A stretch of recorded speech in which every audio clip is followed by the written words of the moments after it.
Kannur vision നേർരേഖയിലേക്ക് പ്രിയ പ്രേക്ഷകർക്ക് സ്നേഹപൂർവ്വം സ്വാഗതം. നേർരേഖ ഈ എപ്പിസോഡിൽ ചർച്ച ചെയ്യുന്നത് നമ്മുടെ പുതിയ അധ്യയന വർഷമാണ്. നമുക്കറിയാം, പുതിയ അധ്യയന വർഷം പറയുമ്പോൾ കഴിഞ്ഞ 10 വർഷം കേരളം ഭരിച്ചത് ഇടതു മുന്നണിയാണ്. ഇപ്പോൾ യു ഡി എഫ് അധികാരത്തിൽ വന്നിരിക്കുന്നു. പുതിയ ന്യൂജൻ കുട്ടികളൊക്കെ പൂക്കി CM എന്ന് പറയുന്ന VD സതീശൻ്റെ നേതൃത്വത്തിൽ പുതിയ സർക്കാർ കേരളത്തിൽ അധികാരം ഏറ്റിരിക്കുന്നു. ഇതിനിടയിൽ ഉണ്ടാകുന്ന കുറേ സംഭവ വികാസങ്ങളുണ്ട്. ഇപ്പോൾ നീറ്റ് പരീക്ഷ, CBSE പരീക്ഷാ വിവാദങ്ങൾ, പുതിയ അധ്യയന വർഷത്തിൽ പാഠപുസ്തകങ്ങളുടെ വരവ്, വിദ്യാർത്ഥി രാഷ്ട്രീയത്തിൻ്റെ ഭാവി, പുതിയ തലമുറ ഈ രാഷ്ട്രീയത്തെ എങ്ങനെ കാണുന്നു, ഇങ്ങനെ കുറേ ചോദ്യങ്ങൾക്ക് നമ്മുടെ വിദ്യാർത്ഥി നേതാക്കളിൽ നിന്ന് നമുക്ക് മറുപടി ലഭിക്കേണ്ടതുണ്ട്. 3 മുന്നണികളാണ് ഇന്ന് കേരളത്തിലുള്ളത്. നിയമസഭയിൽ പ്രാതിനിധ്യം കഴിഞ്ഞ തവണ 2 മുന്നണികളൊക്കെ ഉണ്ടായിരുന്നുള്ളൂ. ഇത്തവണ 3 മുന്നണികൾക്കും നിയമസഭയിൽ പ്രാതിനിധ്യമുണ്ട്. NDA ഉണ്ട്, UDF ഉണ്ട്, LDF ഉണ്ട്. അപ്പോൾ ഇതിൻ്റെയൊക്കെ വിദ്യാർത്ഥി സംഘടന, ഈ 3 മുന്നണികൾക്കും നേതൃത്വം നൽകുന്ന പ്രധാന കക്ഷികൾക്കൊക്കെ അവരെ ചുവട് പിടിച്ച് വിദ്യാർത്ഥി സംഘടനകളുണ്ട്. പ്രത്യക്ഷത്തിൽ അവർ പറയും ഞങ്ങൾ സ്വതന്ത്ര സംഘടനകളാണ്. പക്ഷേ ഇവർക്കൊക്കെ ഇപ്പോൾ SFI, KSU, AVUP ഈ 3 വിദ്യാർത്ഥി സംഘടനകളാണ് പ്രധാനമായ 3 മുന്നണികളുടെയും നേതൃത്വം നൽകുന്ന പാർട്ടികളുടെ വിദ്യാർത്ഥി സംഘടനകൾ. ആ സംഘടനകളുടെ നേതാക്കൾ ഇന്ന് നമ്മോടൊപ്പം ചേരുകയാണ്. ഇപ്പോൾ അധികാരത്തിലുള്ള UDF ആണ്. കോൺഗ്രസ് KSUവിൻ്റെ ജില്ലാ പ്രസിഡന്റ് MC അതുൽ നമ്മോടൊപ്പം ചേരുന്നുണ്ട്. ഇടതുപക്ഷത്ത് നിന്ന് SFIയുടെ സ്റ്റേറ്റ് കമ്മിറ്റി അംഗം സ്വാതി പ്രദീപൻ, NDL ABUPയുടെ ഹൃതിക് കൃഷ്ണ. എന്തായാലും ഈ 3 പേർക്കും ഒപ്പം പ്രേക്ഷകർക്കും നേർരേഖയിലേക്ക് സ്വാഗതം. നമുക്ക് അതിൽ നിന്ന് തുടങ്ങാം അല്ലേ? അതിലെ 10 വർഷം പ്രതിപക്ഷത്തായിരുന്നു അല്ലേ SFI, ഭരണപക്ഷ സംഘടനയുടെ വിദ്യാർത്ഥി. അവർ പറഞ്ഞാൽ അത് സമ്മതിക്കില്ല, പക്ഷേ എന്നാലും കേരളീയർ അങ്ങനെയാണ് കാണുന്നത്. എങ്ങനെ കാണുന്നു പുതിയ കാലം, പുതിയ ഭരണം? അതിൽ തുടങ്ങാം നമുക്ക്. കേരളത്തിലെ ജനങ്ങൾ UDFനെ ഹൃദയത്തിലേറ്റി എന്നതിൻ്റെ തെളിവാണ് 102 സീറ്റുകൾ വലിയൊരു ഭൂരിപക്ഷത്തോടു കൂടി VD സതീശൻ്റെ നേതൃത്വത്തിൽ കഴിഞ്ഞ ദിവസം മുഖ്യമന്ത്രിയായി സത്യപ്രതിജ്ഞ ചൊല്ലി അധികാരമേറ്റെടുത്ത് കഴിഞ്ഞു. ജനങ്ങൾ നൽകിയ വലിയൊരു ഭൂരിപക്ഷം അത് വലിയൊരു ഉത്തരവാദിത്തമായിട്ട് തന്നെയാണ് UDF സർക്കാർ കാണുന്നത്. കാരണം കഴിഞ്ഞ 10 വർഷക്കാലത്തിനിടയിൽ നമ്മുടെ വിദ്യാഭ്യാസ മേഖലയിൽ ഉണ്ടായിട്ടുള്ള പരാജയങ്ങൾ, കോട്ടങ്ങൾ, അതിനൊക്കെ തന്നെ അതിജീവിക്കാൻ വേണ്ടിയിട്ടുള്ള, അല്ലെങ്കിൽ അതിനൊക്കെ തന്നെ പ്രതിവിധികൾ നടത്തുവാൻ വേണ്ടിയിട്ടുള്ള ഉത്തരവാദിത്തമാണ് ജനങ്ങൾ നമുക്ക് നൽകിയിട്ടുള്ളത്. അപ്പോൾ അത് ഭംഗിയായി നിർവഹിക്കാൻ വേണ്ടിയിട്ടുള്ള ക്യാപ്പബിൾ ആയിട്ടുള്ള, വളരെ കോൺഫിഡൻ്റായി മുന്നോട്ട് പോകാൻ സാധിക്കുന്ന ഒരു ഭരണകൂടമാണ്, അല്ലെങ്കിൽ അത് സർക്കാരാണ് VD സതീശൻ്റെ നേതൃത്വത്തിൽ കടന്നു വന്നിട്ടുള്ളത് എന്ന കാര്യത്തിൽ ഒരു തർക്കവുമില്ല. കാരണം കൃത്യമായൊരു വിഷൻ, നമ്മുടെ നാട് എങ്ങനെ മുന്നോട്ട് പോകണമെന്നതിനെ പറ്റി വളരെ കൃത്യമായി വിഷനുള്ള ഒരു ഭരണാധികാരി നമ്മുടെ തലപ്പത്തേക്ക് വരുന്നു എന്ന് പറയുമ്പോൾ അതിൻ്റെ ഗുണം അത് കേരളത്തിന് ഉണ്ടാകുമെന്നുള്ള ഉറപ്പാണ് ആമുഖമായി നമുക്ക് സൂചിപ്പിക്കാനുള്ളത്. കഴിഞ്ഞ 10 വർഷം അത്രയും മോശമായിരുന്നു തീർച്ചയായിട്ടും. നമ്മുടെ പൊതുവിദ്യാഭ്യാസ എടുത്തു പറയാനുള്ള മോശത്തരങ്ങൾ, നമ്മുടെ പൊതുവിദ്യാഭ്യാസ മേഖലയെ ആകെ തന്നെ തകർക്കുന്ന രീതിയിലേക്ക് മുന്നോട്ട് ഇവർ തന്നെ പൊള്ളയായ പല വാഗ്ദാനങ്ങളും, പൊള്ളയായ പല കാര്യങ്ങളും അസത്യമായിട്ട് പുറത്തേക്ക് പറഞ്ഞുകൊണ്ടിരിക്കുകയാണ്. കുട്ടികൾ, ഒരുപാട് ആളുകൾ പൊതുവിദ്യാഭ്യാസ മേഖലയിലേക്ക് കടന്നു വരുന്നുണ്ട് എന്ന് പറയുന്ന സർക്കാർ ഒറ്റ കണക്കെടുത്ത് പരിശോധിച്ചാൽ മതി. കഴിഞ്ഞ വർഷം 4 ലക്ഷത്തോളം ആളുകൾ SSLC പരീക്ഷ എഴുതിയിട്ട് പുറത്തിറങ്ങിയിട്ടുണ്ട് എങ്കിൽ ഇപ്പോഴത്തെ പുതിയ അക്കാദമിക് ഇയറിലേക്ക് വരുമ്പോൾ സർക്കാരിൻ്റെ തന്നെ കണക്ക് പറയുന്നത് എന്താ? 2 ലക്ഷത്തോളം ആളുകൾ, ഏകദേശം പകുതിയോളം ആളുകൾ പൊതുവിദ്യാഭ്യാസ മേഖലയിലേക്ക് കടന്നു വരാൻ വേണ്ടിയിട്ട് കുറയുന്നു എന്ന് പറയുമ്പോൾ അത് തന്നെ സൂചിപ്പിക്കുന്നത് എന്താ? പൊതുവിദ്യാഭ്യാസ മേഖലയിൽ പുതിയ കുട്ടികൾ കടന്നു വരുന്നത് കുറയുന്നു എന്നുള്ളതാണ്. വലിയ രീതിയിൽ ഇവർ വലിയ കൊട്ടിഘോഷിച്ച് പല കെട്ടിടങ്ങളുടെ ഉദ്ഘാടനം ചെയ്തു. അതാണ് ഇവർ പറയുന്നത്, ഞങ്ങൾ ശക്തിപ്പെടുത്തി എന്നൊക്കെ പറയും. അതിൻ്റെയൊക്കെ തന്നെ ഈ പൊള്ളയായ യാഥാർത്ഥ്യങ്ങൾ നമ്മൾ മനസ്സിലാക്കണം എന്നാണ്.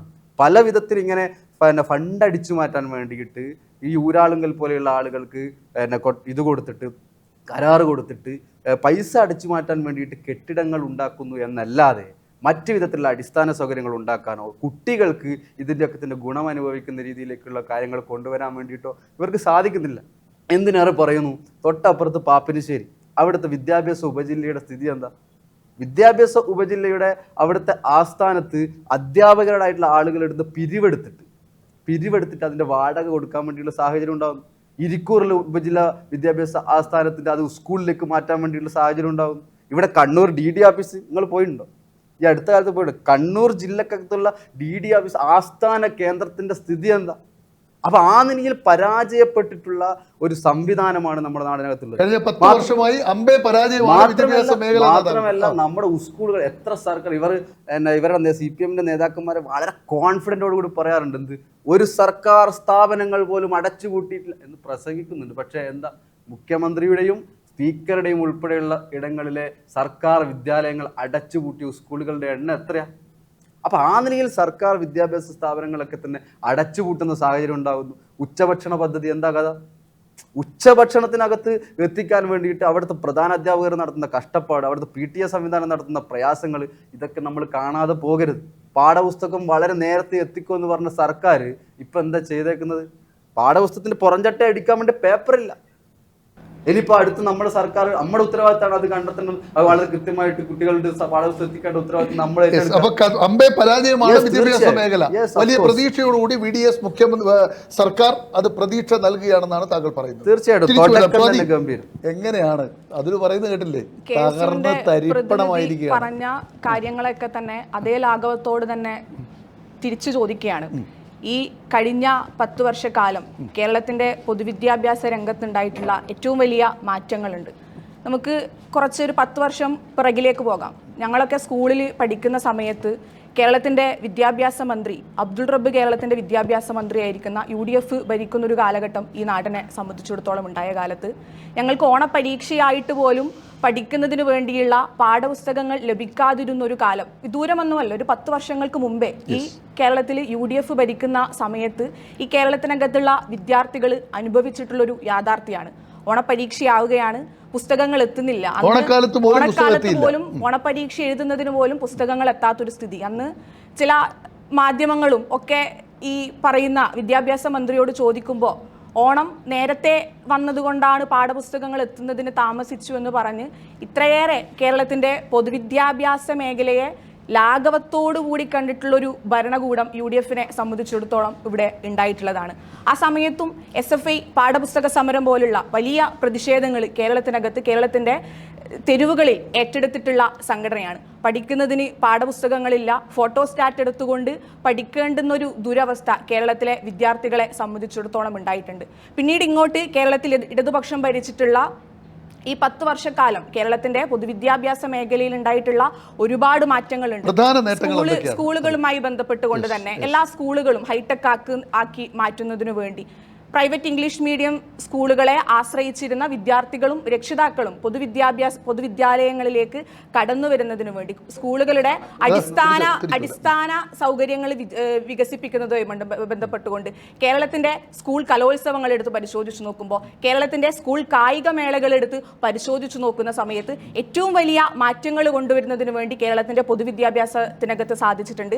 ഈ കണ്ണൂരിലുള്ള തളാപ്പ് മിക്സഡ് UP സ്കൂൾ ഉൾപ്പെടെ കേരളത്തിൽ കോൺഗ്രസ് ഭരിക്കുമ്പോൾ UDF ഭരിക്കുന്ന സമയത്ത് അടച്ചുപൂട്ടണം, ഇത് ലാഭകരമല്ല, എക്കണോമിക് അല്ല എന്ന് പറഞ്ഞ് എഴുതിത്തള്ളിയ പട്ടികയിലുള്ള സ്കൂളുകൾ പോലും ഇന്ന് പൊതുവിദ്യാഭ്യാസ രംഗത്ത് വലിയ മാറ്റങ്ങൾ കൊണ്ടുവരുന്നതിന് വേണ്ടി ഏറ്റവും സാധാരണക്കാരായിട്ടുള്ള വിദ്യാർത്ഥികൾക്ക് പോലും ഏറ്റവും മികച്ച വിദ്യാഭ്യാസം ഉറപ്പുവരുത്തുന്നതിന് വേണ്ടി കേരളത്തിനകത്തുള്ള ഇടതുപക്ഷത്തിന്റെ വിദ്യാഭ്യാസവുമായി ബന്ധപ്പെട്ടിട്ടുള്ള മുഴുവൻ കാര്യങ്ങളും ഏറ്റെടുത്തു പോകുന്നതിന് വേണ്ടി സാധിച്ചിട്ടുണ്ട്.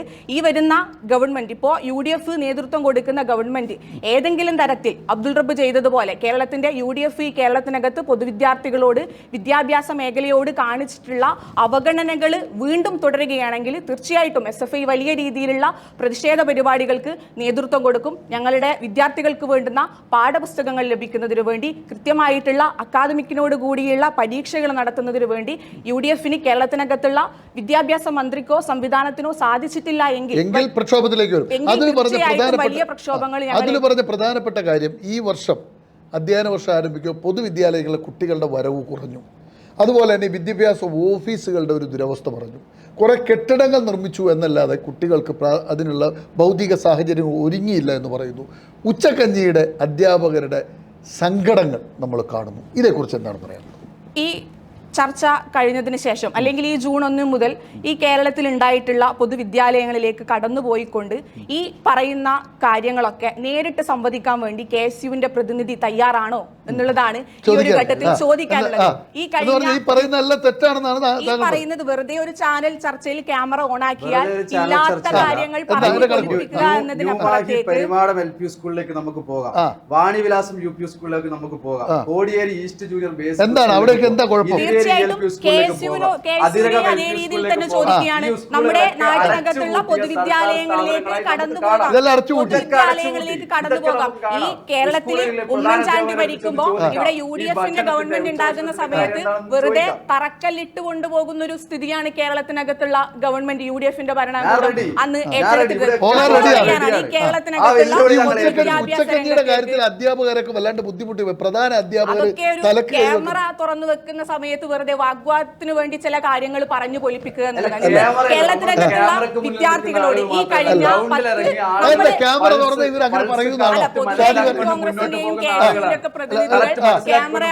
ക്യാമറയ്ക്ക് മുമ്പിൽ വന്ന് ചർച്ച ചെയ്യുന്നവരും റീൽസ് എടുത്ത് മാത്രം പ്രമുഖരാകാൻ വേണ്ടി ശ്രമിക്കുന്നവരൊക്കെയുള്ള കാര്യങ്ങളൊക്കെ തന്നെയാണ് കേരളത്തിന്റെ ഏറ്റെടുത്ത് നടത്തിയിട്ടുള്ള ചില പ്രവർത്തകർ ഉൾപ്പെടെ ഏറ്റെടുത്ത് നടത്തിയിട്ടുള്ള കാര്യങ്ങളായിട്ട് നമ്മൾ കാണാൻ. ക്യാമറയ്ക്ക് മുന്നിൽ വരുമ്പോ അതിനാണ് മറുപടി പറയാനുള്ളത് അല്ലെ? എന്ത് ക്യാമറയ്ക്ക് ഈ കഴിഞ്ഞ കാലങ്ങളിൽ ഈ പറയുന്ന യൂണിവേഴ്സിറ്റികളുമായി ബന്ധപ്പെട്ടുകൊണ്ട് കേരളത്തിന്റെ ഉന്നത വിദ്യാഭ്യാസം ഗവർണർ തകർക്കുന്നതുമായി ബന്ധപ്പെട്ടുകൊണ്ട് SFI ഏറ്റെടുത്ത് നടത്തിയിട്ടുള്ള പ്രവർത്തനങ്ങൾ രണ്ട് വിദ്യാർത്ഥി മുന്നണികളും പറയുന്നത് നമ്മൾ കേട്ടു. ഇതിനകത്ത് ABVP-യുടെ ഹൃതിക് കൃഷ്ണക്ക് എന്താ പറയാനുള്ളത് നമുക്കൊന്ന് ചോദിച്ചാലോ? എങ്ങനെയാണ്? അഖില ഭാരതീയ വിദ്യാർത്ഥി പരിഷത്തിനെ സംബന്ധിച്ചിടത്തോളം ഈ ഒരു അധ്യയന വർഷം മാത്രമല്ല, എല്ലാ വർഷങ്ങളും ഒരേ പ്രാധാന്യത്തോടെയാണ് കണ്ടുവരുന്നത്. അപ്പോൾ കഴിഞ്ഞ 10 വർഷമായാലും 15 വർഷമായാലും വിദ്യാഭ്യാസ മേഖലകളിൽ താറുമാറായി കടന്ന സാഹചര്യമാണ് നമുക്ക് കേരളത്തിലെ വിദ്യാഭ്യാസ മേഖല. ചുളിവിൽ കിട്ടായിരുന്ന PM ശ്രീ NEP പോലും വേണ്ടാന്ന് വെച്ച നിലപാട്, ഈ ശിവൻകുട്ടിയുടെ നിലപാട് നമുക്ക് കാണാൻ പറ്റുന്നതായി. വാങ്ങിച്ചില്ല, ഒളിച്ചു പതിങ്ങി ഒപ്പിട്ടു. നേരത്തെ പറഞ്ഞതുപോലെ ഉച്ചഭക്ഷണത്തിന്റെ കാര്യം, വെജിറ്റബിൾ ബിരിയാണി ഒക്കെ ആക്കും പറഞ്ഞാൽ അതിനുള്ള ഫണ്ടില്ല. അങ്ങനെയുള്ള സാഹചര്യങ്ങളാണ് നമുക്ക് കാണാൻ പറ്റുന്നത്. ഈ ഒരു 10 കൊല്ലം ഇവിടെ ഭരിച്ചുകൊണ്ട് വിദ്യാഭ്യാസ മേഖലകളിൽ നേട്ടങ്ങളൊന്നും പ്രത്യേകിച്ച് നേട്ടങ്ങളൊന്നും ഉണ്ടായിട്ടില്ല. കോട്ടങ്ങൾ താങ്കൾ വെജിറ്റബിൾ ബിരിയാണി കൊടുക്കാത്ത മാത്രമാണോ പ്രശ്നം? വേറെ എന്തെങ്കിലും കോട്ടങ്ങൾ കാണുന്നുണ്ടോ? പ്രശ്നങ്ങൾ എന്ന് പറയാൻ കുറേ ഉണ്ട്. നമ്മുടെ ഇന്നത്തെ വിദ്യാഭ്യാസ സാഹചര്യങ്ങൾ നടക്കുകയാണെങ്കിൽ കേരളത്തിലുള്ള ഉന്നത വിദ്യാഭ്യാസ മേഖലകളിൽ നിന്ന് ജോലി സാധ്യതയുള്ള വളരെ കുറവാണ്. AI ഡിജിറ്റലൈസേഷൻ ആയത് ലോകം മുഴുവൻ ഡിജിറ്റൽ സാങ്കേതിക വിദ്യയുടെ പിന്നാലെ പോകുമ്പോൾ കേരളം ഇന്നും കാലഹരണപ്പെട്ട വിദ്യാഭ്യാസ രീതികളാണ് പിന്തുടരുന്നത്. അതുപോലെ തന്നെ ഈ വൈറ്റ് കോളർ ജോബ്സ് ആണ് കൂടുതൽ പ്രിഫർ കൊടുക്കുന്നത്. നമ്മുടെ ഈ അടുത്ത കാലത്ത് നമുക്ക് ഗവൺമെൻറ് അടിസ്ഥാനത്തിലുള്ള വിദ്യാഭ്യാസ മേഖലകളല്ലാതെ പുറമേയുള്ള പല വിദ്യാഭ്യാസ മേഖലകളും കാണും. എറണാകുളത്തൊക്കെ പോകുകയാണെങ്കിൽ 6 മാസം കൊണ്ട് ജോലി തരാൻ സാധിക്കും എന്ന് പറയുന്ന ഒട്ടനവധി വിദ്യാഭ്യാസ സ്ഥാപനങ്ങൾ നമുക്ക് കാണാം. അതിലൊന്ന് ഇന്നത്തെ ഈ +2 10ാം ക്ലാസ് കഴിഞ്ഞുള്ള വിദ്യാർത്ഥികളെ ഉന്നത വിദ്യാഭ്യാസത്തിന് പുറത്ത് 6 മാസത്തെ ഒരു ക്രാഷ് കോഴ്സ് ചെയ്തുകൊണ്ടാണ് ജോലിക്ക് വേണ്ടി അവർ ശ്രമിക്കുന്നത്. കാരണം എന്താ? അവർക്കറിയാം ഈ ഒരു 3 കൊല്ലം 4 കൊല്ലം കഷ്ടപ്പെട്ട് UG-യും PG-യും ചെയ്തിട്ട് എന്താ കാര്യമില്ല. അതുകൊണ്ടാണ് ഇതുപോലെ 6 മാസമുള്ള കോഴ്സുകൾ ചെയ്ത് കിട്ടുന്ന പണിക്ക് കയറാൻ അവർ തയ്യാറാകുന്നത്. അങ്ങനെ ഒരു മാനസിക അവസ്ഥയിലാണ് യുവതലമുറ ഉള്ളത്. പ്രതീക്ഷയില്ല എന്നാണ് താങ്കൾ പറയുന്നത്. ശരി, നമുക്ക് സ്വാതിയോട് തന്നെ ചോദിക്കാം. വലിയ മുന്നേറ്റങ്ങൾ വിദ്യാഭ്യാസ മേഖലയിൽ ഉണ്ടായി എന്ന് താങ്കൾ പറഞ്ഞു. എന്നിട്ടും എന്തുകൊണ്ട് ഇടതുപക്ഷം 3ാം തവണയും അധികാരത്തിൽ വന്നില്ല? നല്ല കോൺഫിഡൻസിലായിരുന്നു കേരളത്തിലെ മുഖ്യമന്ത്രി, വന്നിരിക്കും എന്ന് തന്നെയാണ് പറഞ്ഞത്. എന്ത് സംഭവിച്ചു? ഈ കഴിഞ്ഞ 10 വർഷക്കാലം കേരളത്തിൻ്റെ സമഗ്രമായിട്ടുള്ള സർവ്വതല സ്പർശിയായിട്ടുള്ള വികസനങ്ങൾ ഈ നാട്ടിൽ ഏറ്റെടുത്തിട്ടുണ്ട് എന്നുള്ളത് ഏറ്റവും ആത്മാഭിമാനത്തോടു കൂടി തന്നെ നാട്ടിനകത്തുള്ള എല്ലാ ജനങ്ങൾക്കും പറയാൻ വേണ്ടി പറ്റുന്ന കാര്യമാണ്. ഈ കഴിഞ്ഞ 10 വർഷം ഇന്ത്യയിലെ പൊതുവിദ്യാഭ്യാസ സ്ഥാപനങ്ങൾ അടച്ചുപൂട്ടിയ കണക്ക് നമ്മളെടുത്ത് പരിശോധിക്കുമ്പോൾ 50,000-ഓളം സ്കൂളുകൾ ഇന്ത്യയിലെമ്പാടുമായിട്ട് അടച്ചുപൂട്ടിയിട്ടുണ്ട്. പക്ഷേ അപ്പോഴും കേരളത്തിൻ്റെ പൊതുവിദ്യാഭ്യാസ മേഖല കൈവരിച്ചിട്ടുള്ള വലിയ നേട്ടങ്ങളുണ്ട്. ലൈഫ് മിഷനുമായി ബന്ധപ്പെട്ട് ഈ രീതിയിലേക്കുള്ള സർവ്വതല സ്പർശിയായിട്ടുള്ള വികസനം കേരളത്തിൽ സാധ്യമാക്കുന്നതിന് വേണ്ടി സാധിച്ചിട്ടുണ്ട്. തീർച്ചയായിട്ടും ഞങ്ങൾ ഈ കഴിഞ്ഞ ഇലക്ഷന് പരാജയപ്പെട്ടു പോയി എന്നുള്ളതൊരു സത്യം തന്നെയാണ്. പക്ഷേ ഞങ്ങൾ തീർന്നു പോയിട്ടില്ല എന്നുള്ളത് കൂടി ഈ ഘട്ടത്തിൽ. സ്വാതി ഒരു വിദ്യാർത്ഥി നേതാവാണല്ലോ. നമ്മൾ ഈ നാടിൻ്റെ പ്രവർത്തനങ്ങൾ എപ്പോഴും നിരീക്ഷിക്കുന്നവരാണ്. എന്തു സംഭവിക്കുന്നു, നമ്മുടെ പ്രവർത്തനങ്ങളൊക്കെ നമ്മൾ വിലയിരുത്തും. എന്തുകൊണ്ടായിരിക്കും അധികാരം നഷ്ടപ്പെട്ടത്? ചില വർഗീയതയുടെ കടന്നുകയറ്റങ്ങൾ തീർച്ചയായിട്ടും ഈ കഴിഞ്ഞ ഇലക്ഷനിൽ ഉണ്ടായിട്ടുണ്ട് എന്നുള്ളത് തന്നെയാണ്. മതം പറഞ്ഞുകൊണ്ട്, ജാതി പറഞ്ഞുകൊണ്ടും ഒക്കെ വർഗീയപരമായിട്ടുള്ള കടന്നുകയറ്റങ്ങൾ ചെയ്യുന്നതിനു വേണ്ടി എതിർ മുന്നണികൾക്ക് സാധിച്ചിട്ടുണ്ട് എന്നുള്ളത് തന്നെയാണ്. വർഗീയതയുടെ വിജയമാണ് ഈ വർഗീയതയുടെ വിജയം എന്നല്ല, വർഗീയതയും കലർത്തുന്നതിന് വേണ്ടി പല ഘട്ടങ്ങൾക്കകത്തും എതിർ കക്ഷികൾ തയ്യാറായിട്ടുണ്ട് എന്നുള്ളത് കൂടി നമ്മൾ ഈ ഒരു ഘട്ടത്തിൽ അത് മാത്രമാണോ അതാണോ പ്രധാന കാരണമായി വിലയിരുത്തപ്പെടുന്നത്? തീർച്ചയായിട്ടും ഈ കഴിഞ്ഞ 10 വർഷക്കാലം കേരളത്തിൽ ഇടത് ഭരിച്ചു, മറ്റൊരു മുന്നണി മാറി ഭരിക്കട്ടെ എന്നുള്ള ചില തീരുമാനങ്ങൾ അതിനകത്ത് ഉണ്ടായിട്ടുണ്ട്. പക്ഷെ കേരളത്തിലെ ഇടതുപക്ഷം ഈ സീറ്റിലേക്ക് മാത്രം ഒതുങ്ങിപ്പോയി എന്നുള്ള രീതിയിലേക്ക് നമ്മൾ അതിനെ ഭയാശങ്കയോടുകൂടി കാണുന്നില്ല. തീർച്ചയായിട്ടും കേരളത്തിൽ ഇടതുപക്ഷത്തിന് തിരിച്ചു വരാനുള്ള എല്ലാ വളക്കൂറുള്ള മണ്ണും സാധ്യതയും ഇവിടെ സംബന്ധിച്ചിടത്തോളം ഉണ്ട്. ഇതിനും മുന്നേ ഇത്തരത്തിലുള്ള പരാജയങ്ങൾ കേരളത്തിന്റെ ഇടതുപക്ഷത്തിനെ സംബന്ധിച്ചിടത്തോളം ഉണ്ടായിട്ടുണ്ട്. പക്ഷെ അവിടെ നിന്നൊക്കെ ഉയർത്തെഴുന്നേറ്റ് വന്ന് ജനങ്ങൾ തന്നെ ഞങ്ങളെ തിരിച്ച് അധികാരത്തിലേക്ക് കൊണ്ടുവന്നിട്ടുള്ള സ്ഥിതിയാണുള്ളത്. തീർച്ചയായിട്ടും കേരളത്തിലെ ജനങ്ങൾ കഴിഞ്ഞ 10 വർഷക്കാലം ഇവിടെ സഖാവ് പിണറായി വിജയൻ നേതൃത്വം കൊടുത്തിട്ടുള്ള ഗവൺമെന്റും ഇന്നീ പറയുന്ന പൂക്കി മുഖ്യമന്ത്രി നേതൃത്വം കൊടുക്കാൻ വേണ്ടി പോകുന്ന ഗവൺമെന്റിനെ കുറിച്ചും തീർച്ചയായിട്ടും താരതമ്യം ചെയ്യാൻ വേണ്ടി പറ്റുന്നവരാണ് എന്നുള്ളതൊന്നും വിദൂരമല്ലാതെ കുറച്ച് ദിവസങ്ങൾ കൊണ്ട് തന്നെ നമ്മൾ കണ്ടിട്ടുള്ളതാണ്. മുഖ്യമന്ത്രി കസേരയ്ക്ക് വേണ്ടി അടി ചെയ്യുകയാണ്. ജനാധിപത്യത്തിന്റെ സൗന്ദര്യം എന്നൊക്കെയാണ് ഇവർ പറയുന്നത്. ഒരു ഭാഗത്ത് ആർസിക്ക് വേണ്ടി, ഈ പ്രതിനിധി ഏത് പക്ഷക്കാരനാണെന്ന് എനിക്കറിയില്ല, ചിലവര് ആർസിക്ക് വേണ്ടി അടി ചെയ്യുകയാണ്, ചിലര് കേസിക്ക് വേണ്ടി അടി ചെയ്യുകയാണ്, ചിലര് വീടിക്ക് വേണ്ടി അടി ചെയ്യുകയാണ്. ഈ പറയുന്ന ഇവര് ഇത്രയും ഭൂരിപക്ഷം നേടി അധികാരത്തിൽ വന്നിട്ട് പോലും ഇവരുടെ മുഖ്യമന്ത്രി കസേര തീരുമാനിക്കാൻ വേണ്ടി ഇവർക്ക് സാധിച്ചിട്ടില്ല. ഇവരുടെ ഇവർ ഏത് സമയത്താണ് ഇവർക്കുള്ളിലുള്ള ഗ്രൂപ്പിസവും പ്രശ്നങ്ങളും തീർത്തുകൊണ്ട് ഭരിക്കാൻ വേണ്ടി നേരം കിട്ടുക എന്നുള്ളൊരു വലിയ ആശങ്ക വളരെ പ്രധാനപ്പെട്ട ഒരു കാര്യമാണ്. നിങ്ങളെ മൃഗീയ ഭൂരിപക്ഷത്തിൽ വിജയിപ്പിച്ചു, പക്ഷെ മുഖ്യമന്ത്രിക്ക് വേണ്ടി നടന്ന അടി കേരളം കണ്ടു. ഭരിക്കാൻ സമയം കിട്ടുമോ? എനിക്ക് നിങ്ങളോട് പറയാനുള്ളത് എന്ന് വെച്ചാല്, നിങ്ങൾ ഈ SFI നേതാവിനോട് നിങ്ങൾ എന്തുകൊണ്ട് തോറ്റു ഇങ്ങനെ കുത്തി ചോദിക്കരുത്. കാരണം ഇവിടുത്തെ CPIM-ന്റെ സംസ്ഥാന നേതൃത്വം പോലെ ഈ തോൽവി അഡ്മിറ്റ് ചെയ്യാൻ ഇതുവരെ സാധിച്ചിട്ടില്ല. പക്ഷേ പ്രാദേശിക CPM-ന്റെ കമ്മിറ്റികൾ ഉൾപ്പെടെ എന്താ അത് വളരെ കൃത്യമായിട്ട് പറയുന്നുണ്ട്. പാർട്ടിക്ക് തെറ്റുപറ്റി, ജനങ്ങളെ ശ്രദ്ധിക്കാതെ പോയി, ഇവിടുത്തെ ആളുകളെ ബുദ്ധിമുട്ടിലാക്കി എന്ന് പ്രാദേശിക നേതൃത്വം ഉൾപ്പെടെ പറയുന്നതിൽ ഇവരുടെ കമ്മിറ്റികളിൽ വിശകലനം നടക്കുകയല്ലേ. അതിനകത്ത് വളരെ കൃത്യമായി പറയാ, പിണറായി വിജയനെതിരെ പല ഘട്ടങ്ങളിൽ പേടിച്ചിട്ട് നല്ല വേരുതിയിൽ വിമർശനങ്ങളൊന്നും ഉന്നയിക്കാതെ മാറി നിന്ന ആളുകൾ പോലും ഇന്ന് പിണറായി വിജയനെതിരെ വിമർശിച്ചുകൊണ്ട് പ്രസ്താവനകളും പ്രമേയങ്ങളും പാസ്സാക്കുന്ന കാഴ്ച നമ്മൾ കാണാം. അപ്പൊ ആ നില പിണറായി വിജയന്റെ പരാജയമാണ് ഈ തോൽവിക്ക് കാരണമെന്ന് അഡ്മിറ്റ് ചെയ്യാൻ വേണ്ടി പോലും പറ്റാത്ത ഇവര് എങ്ങനെയാണ് ഇനി നാട്ടിനകത്ത് തിരിച്ചു വരിക എന്നുള്ളത് നമ്മൾ ചോദിക്കുന്നത്. ഇവർക്ക് തിരിച്ചു വന്ന ചോദ്യമുണ്ട്. അതാ ഞാൻ പറഞ്ഞത്, ഇവർക്ക് ആകെയുള്ള ഒരു പിണറായി വിജയനാണ്. അവരെന്ത് തെറ്റ് ചെയ്താലും അവർക്ക് പൊക്കിപ്പിടിക്കാൻ ഒറ്റ നേതാവേ ഉള്ളൂ, പിണറായി വിജയൻ. അതുകൊണ്ടാണ് ആരും ഇല്ല എന്നുള്ളത്. നിങ്ങൾ SFI-ക്കാരാണ്, നിങ്ങൾ അത് മനസ്സിലാക്കിയിട്ടെ.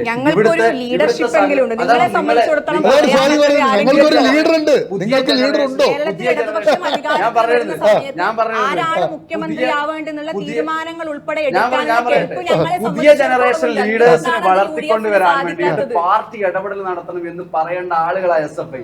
ആ ആളുകൾ തന്നെ ഈ പിണറായി വിജയന്റെ പരാജയത്തെ ഇപ്പോഴും താങ്ങുന്നു എന്ന് പറയുമ്പോൾ ഇവരുടെയൊക്കെ ഭാവി എന്താവും ഇവർ തന്നെ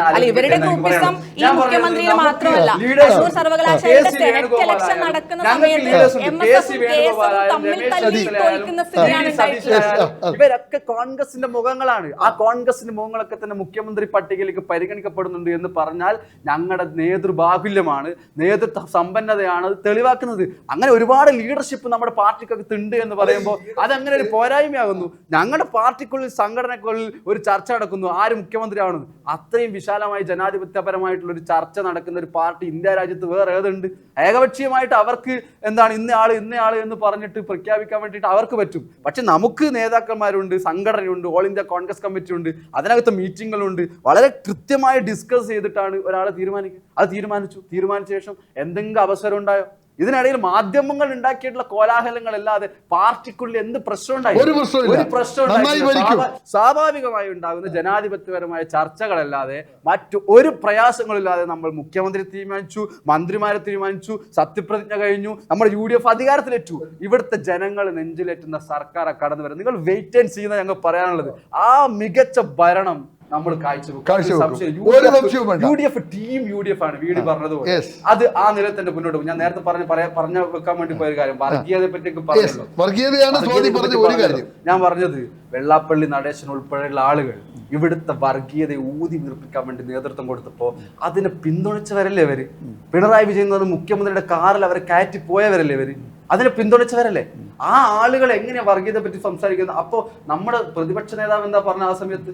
VD സതീശൻ ആ സമയത്ത് പറഞ്ഞത്, നിങ്ങൾ തെരഞ്ഞെടുപ്പ് ജയിക്കാൻ വേണ്ടി ഇവിടുത്തെ ചില ആളുകളെ ഏകീകരിക്കാൻ വേണ്ടിയിട്ട് ഇങ്ങനെ വർഗീയത പറയല്ലേ. നമ്മളൊക്കെ ഇന്ന് മൺമറഞ്ഞു പോകും. നാളെ ഇവിടുത്തെ നാളുകൾ, കുട്ടികൾ, പുതിയ ആളുകൾ വളർന്നു വരുമ്പോൾ കേരളം ഒരു വർഗീയമായി വിഭജിക്കപ്പെടുന്ന ഒരു സംസ്ഥാനമായി മാറരുത്. നമുക്ക് മതേതരത്വമാണ് നമ്മുടെ ഐഡന്റിറ്റി എന്ന് പറഞ്ഞ നേതാവ് ഇന്ന് മുഖ്യമന്ത്രി കസേരയിൽ നോ കോംപ്രമൈസ് ചെയ്തിട്ടില്ല. അത് ഉറക്കെ പറയാൻ നമുക്ക് എങ്ങനെയാണ് കാണുന്നത്? ഞാനൊരു ABVP വക്താവായിട്ടാണ് ഇവിടെ വന്നിരിക്കുന്നത്. അതുകൊണ്ട് ഭാരതീയ ജനതാ പാർട്ടിയെ അനുകൂലിക്കാനും പ്രതികൂലിക്കാനും എനിക്ക് ഇവിടെ അവസരമുണ്ട്. ഇപ്പോൾ രണ്ടുപേരും ഇവിടെ പറഞ്ഞ വിഷയം വർഗീയതയാണ്. വർഗീയത കൂടാതെ ജനാധിപത്യത്തെ ഒരു കശാപ്പിയലാണ് കോൺഗ്രസിന്റെ കയ്യിൽ നിന്നുണ്ടായത്. എങ്ങനെയാണത്? നമ്മൾ ഈ ഫേസ്ബുക്കിലും ഇൻസ്റ്റാഗ്രാമിലും ഒക്കെ കണ്ടിട്ടുണ്ട്. മുഴുവൻ പേരും KC വേണുഗോപാലിനെ അനുകൂലിച്ചുകൊണ്ട് മുഖ്യമന്ത്രി ആവണമെന്ന് പറഞ്ഞപ്പോഴും കേരളത്തിൽ മുഖ്യമന്ത്രിയായത് VD സതീശനാണ്. അതെന്താന്നുള്ള സാഹചര്യം നമ്മൾ മനസ്സിലാക്കേണ്ടത്. മുസ്ലിം ലീഗിന്റെ പിന്തുണ ലഭിച്ചത് കൊണ്ട് മാത്രമാണ് VD സതീശന് മുഖ്യമന്ത്രിയാവാൻ സാധിച്ചത്. അതൊരു ജനാധിപത്യത്തെ കശാപ്പ് ചെയ്യൽ എങ്ങനെയാണ് കശാപ്പ് ചെയ്യുന്നത്?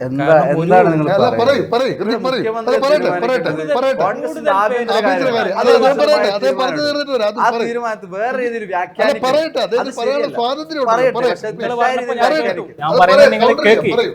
മുസ്ലിം ലീഗ് VD സതീശൻ എന്നുള്ള പേര് മുന്നോട്ട് വെച്ചത് കൊണ്ട് മാത്രമാണ് VD സതീശന് മുഖ്യമന്ത്രി കസേല നൽകാൻ കോൺഗ്രസ് തയ്യാറായത്. ഇത് ഇവരുടെ ആദ്യത്തെ പ്രവൃത്തിയൊന്നുമല്ല. ഇതിനു മുന്നും കൂടുതൽ പേര് മുസ്ലിം ലീഗ് 10-21 MLA-മാരുള്ള കേരളത്തിലെ ഒരു പാർട്ടി, രാഷ്ട്രീയ പാർട്ടിയല്ലേ? അതെ. ആ രാഷ്ട്രീയ പാർട്ടി എന്ന് പറയുന്നത് ആ പാർട്ടിക്ക് എന്തെങ്കിലും കുഴപ്പമുള്ളതായിട്ട് കാണുന്നുണ്ടോ? ആ പാർട്ടി ഒരു വർഗീയത പാർട്ടിയല്ലേ? എങ്ങനെയാണ് വർഗീയ പാർട്ടി? ഒരു വർഗീയതയല്ലേ പറയുന്നത്? ഇവിടുത്തെ ജനാധിപത്യ മതേതരത്തെ സംരക്ഷിക്കാൻ വേണ്ടിയിട്ട് നേതൃത്വം കൊടുക്കുന്ന ഒരു പാർട്ടിയാണ് ഇന്ത്യൻ യൂണിയൻ മുസ്ലിം ലീഗ് എന്ന കാര്യത്തിൽ ഒരു സംശയമില്ല. അതിനൊന്നും വർഗീയ പാർട്ടിയാക്കിയിട്ടൊന്നും എന്തുകൊണ്ടാണ് മുസ്ലിം ലീഗിന്റെ നിർബന്ധം കാരണമല്ലാതെ നിങ്ങൾ VD സതീശന് മുഖ്യമന്ത്രി കോൺഗ്രസ് പാർട്ടിയുടെ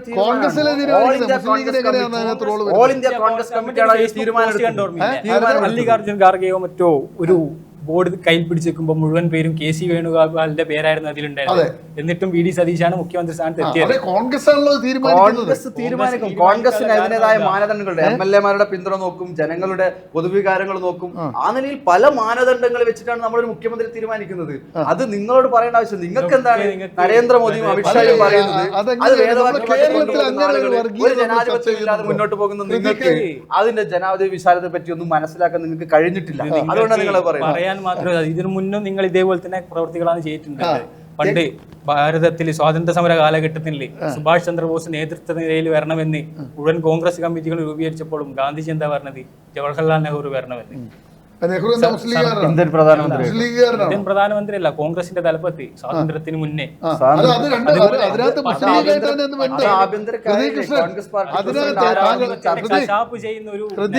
എവിടെ നമ്മളതിനകത്ത് ഒരു ഇത്രയേ ഉള്ളൂ ചോദ്യം, എവിടെയാണ് ജനാധിപത്യത്തെ കശാപ്പ് ചെയ്യുന്നത്?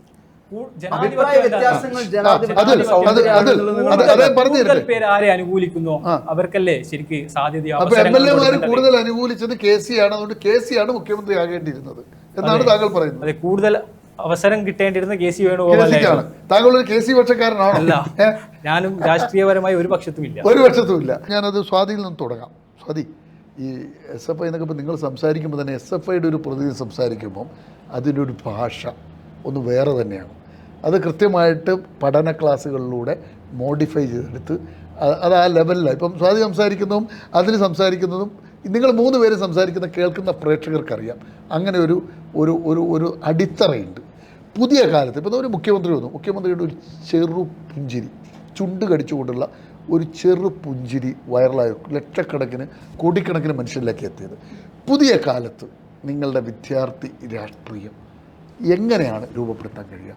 നിങ്ങൾ ഈ പറയുന്ന അച്ചടി ഭാഷകൾ കൊണ്ട് അല്ലെങ്കിൽ വാക്ചാതുര്യം കൊണ്ട് നേടാൻ പറ്റുമോ പുതിയ കാലം? അതിൽ ഒരു കാര്യം ആദ്യം തന്നെ സൂചിപ്പിക്കാനുള്ളത്, ഇപ്പോൾ സമരങ്ങൾ കുറഞ്ഞു എന്നുള്ള രീതിയിലേക്ക് അപ്പോൾ കേരളത്തിൽ ഈ കഴിഞ്ഞ ദിവസങ്ങളിൽ ഉൾപ്പെടെ നീറ്റ് പരീക്ഷയുമായി ബന്ധപ്പെട്ട് നെറ്റിന്റെ UGC നെറ്റ് പരീക്ഷയുമായി ബന്ധപ്പെട്ടൊക്കെ വലിയ ആശങ്കകൾ രാജ്യത്തെ വിദ്യാർത്ഥികൾക്ക് SFI സമരരംഗത്ത് തന്നെയാണ്. ഈ കഴിഞ്ഞ കാലങ്ങളിലൊക്കെയും രാജ്യം ഭരിച്ചുകൊണ്ടിരിക്കുന്ന ഗവൺമെന്റ് കേരളത്തിന്റെ ഉന്നത വിദ്യാഭ്യാസ മേഖലയെ ഉൾപ്പെടെ കാവ്യവൽക്കരിക്കാൻ വേണ്ടിയെടുക്കുന്ന ശ്രമങ്ങൾക്കെതിരെ, വർഗീയ അജണ്ടകൾക്കെതിരെ SFI നിരന്തരമായി സമര രംഗത്തുണ്ടായ സംഘടന തന്നെയാണ്. അത് എല്ലാ കാലത്തും ഈ നാട്ടിലുള്ള വിദ്യാർത്ഥികൾക്ക് വേണ്ടി, വിദ്യാഭ്യാസത്തിനു വേണ്ടി, കോളേജുകൾക്ക് വേണ്ടി, സ്കൂളുകൾക്ക് വേണ്ടി നിരന്തരമായി അവകാശങ്ങൾ നേടിയെടുക്കുന്നതിന് വേണ്ടി തന്നെയാണ് SFI എക്കാലത്തും. കഴിഞ്ഞ 10 വർഷക്കാലം സമര പോരാട്ടങ്ങളുടെ ഒരു ഗ്രാഫ് നോക്കിയാൽ എത്രമാത്രമുണ്ട്? തീർച്ചയായും SFI എതിർക്കേണ്ടുന്ന കാര്യങ്ങളെ എതിർക്കുന്നതിനു വേണ്ടി SFI എല്ലാ കാലത്തും ശ്രമിച്ചിട്ടുണ്ട്, തയ്യാറായിട്ടുണ്ട്, ചെയ്തിട്ടുണ്ട് എന്നുള്ളത് തന്നെയാണ്. അത് ആ പോരാട്ടം തുടരും. ഇനി എൻ്റെ ഒരു ചോദ്യം, അത് നിങ്ങൾ സമ്മതിച്ചു, അതിനകത്തേക്ക് നമുക്ക് വരാം. ഈ ചോദ്യത്തിനും കൂടി ഉത്തരം പറഞ്ഞിട്ട് ഞാൻ അതിലേക്ക് പോകാം. പുതിയ കാലത്തെ എങ്ങനെ നയിക്കാൻ പറ്റും നമുക്ക്? ഇപ്പോൾ നമ്മുടെ സ്കൂളുകളും ക്യാമ്പസുകളും ഒക്കെ പഠിക്കുന്നത് കൂടുതലും ജെൻസി വിദ്യാർത്ഥികളാണ്.